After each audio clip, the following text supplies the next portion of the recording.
आफूले चाहिँ नि बेसरी दुःख गरेर कमाएको पैसाको पनि त्यति खुसी लाग्दैन होला के जतिखेर आफूले सापटी दिएको पैसा फिर्ता आउँछ। सापटी अब समयमा लगेर अब जस्तो 1 महिनालाई लान्छु भनेर 1 महिनापछि फिर्ता गरेर अथवा 2 महिनालाई लान्छु भने पनि 2 महिनापछि फिर्ता गर्ने त्यस्तोहरूलाई त यो भिडियो होइन। फेरि तर कस्तो भने 15 दिनलाई भनेर माग्ने 15 दिनलाई भनेर मागिसकेपछि त्यसपछि 1 महिनासम्म वास्तै नगर्ने त्यो पैसाको के हो कसो हो दिन खाँचो परेको छ कि भनेर आफूले चाहिँ 15 दिनपछि अब यो त्यो पैसाले चाहिँ यस्तो काम चलाउँछु भनेर आफूले प्लानिङका साथ बसिरहेको हुन्छ होइन। तर त्यो प्लानिङमा अब आफूले दिँदाखेरि चाहिँ त्यस्तो आफूले दिँदाखेरि चाहिँ उसलाई अब समयमै अब उसलाई भनेकै समयमा दिइन्छ। तर फिर्ता आउने बेलामा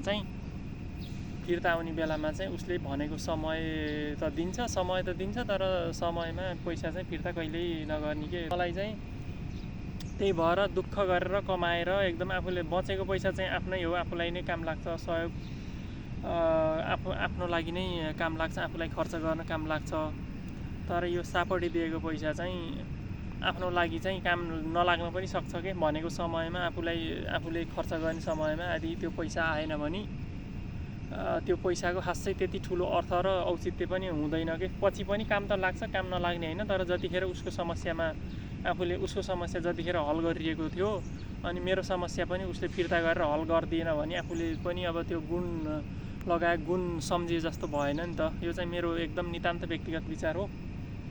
तपाईहरुलाई चाहिँ कस्तो लाग्छ यो सापटी चाहिँ? अब आफूसँग भएको पैसा मात्रै आफ्नो हुने भयो कि त्यही भएर मैले भनेको आफूले कमाएको पैसामा पनि त्यति बढी खुसी लाग्दैन कि। अब त्यसरी झुलाएर मान्छेले एकदम 1 महिना 2 महिना भनी 1 वर्षसम्म 2 वर्षसम्म झुलाएर मजाले अब त्यस्तो किदेखि सुरुमै 2 वर्षपछि दिन्छु भने भए पनि ढुक्क भएर शान्त भएर बसिन्थ्यो पनि होला सायद।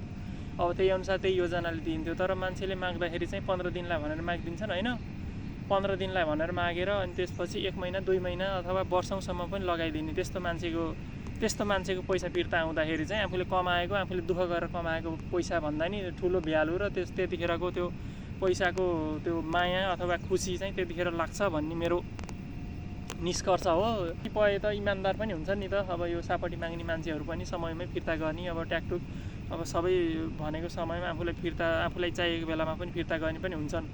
अब त्यस्ता मान्छेहरूलाई पनि अब दिन चाहिँ अब डराउनु पर्ने अवस्था आयो कि। यो धेरै मान्छेहरू बेइमानी निस्केको कारणले इमान भएको मान्छेलाई पनि अब सापटी दिँदाखेरि चाहिँ डराउनु पर्ने अवस्था आइदियो के। अनि त्यही भएर आफूसँग भएको पैसा आफूले कमाएर आफूसँग रहेको आफूसँग आफ्नै खातामा अथवा आफूसँगै भयो भने चाहिँ त्यो पैसाको आफूले मन लागेको बेलामा निकाल्न क्यार्न पाइयो। तर सापटी दिएको पैसालाई पनि आफूले यो समयमा आउँछ के भनेर चलाउन पाइएला भनेर त्यति धेरै आश चाहिँ गर्दिनँ है मैले आजभोलि चाहिँ।